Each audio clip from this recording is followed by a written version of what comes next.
আমি আবার ইংলিশে কেন শুরু করেছি, অ্যাকচুয়ালি ওই কেরলে যাওয়াটার সাথে ইংলিশে কথা বলতে বলতে ইংলিশটাই হয়ে গেছে।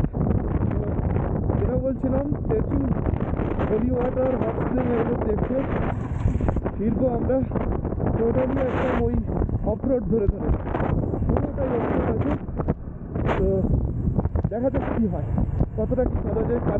কালকে মোটামুটি আজকে পার্কিংটা রেডি হয়ে যাবে, তারপরে ক্যামেরাতেও চার্জ শেষ, যার জন্য আমি বন্ধ করে দিলাম।